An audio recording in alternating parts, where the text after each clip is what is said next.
So we're here with Zach with Huskiez Landscaping. And so Zach, are we in a drought? We're always in a drought. We're in Utah.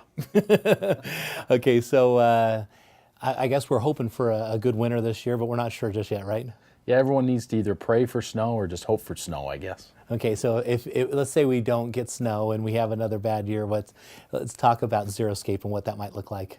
The best thing is just remember that we need to conserve water. We're in a desert. Everyone knows that. We talked about that before, and we want to design accordingly so that if there is a drought year, we can cut back on water, not have to watch all of our money go down the drain in dying because they're not getting the water that they need. Exactly. Now you have a project that you were just working on where a lady wanted to do a zeroscape, right, as they call it, and there was some sort of issue or something. What was that? Yeah, the neighbors, didn't like it. They didn't like the idea, right? Because they didn't know. Yeah, it's just I think they were ignorant to the fact of what it was, and it's not the typical grass everywhere and kids running on it. She is a single lady. She doesn't have the budget to be able to maintain it or can't do it herself. She has health problems.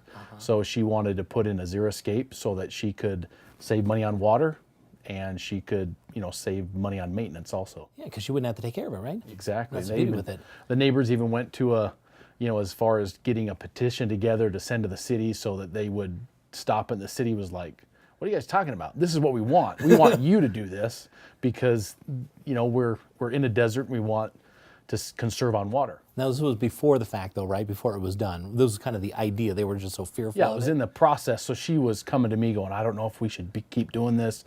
We need to go. I'm like, no, just keep doing what we're doing and just wait and see what happens. And so what happened?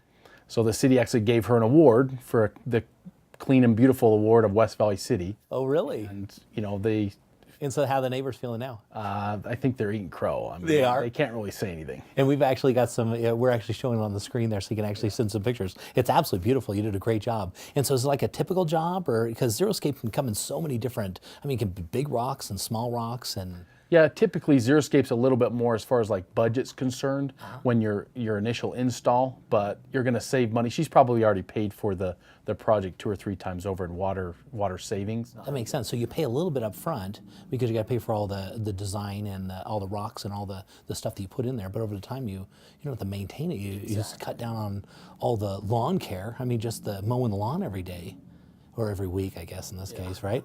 I don't mow every day. Some they do. I know. I see some of those laws, but then you don't have to worry about all the watering too, and so it theoretically pays for itself. It does. Over time, it really does. And so are you doing more of these now, or what yeah, we used to.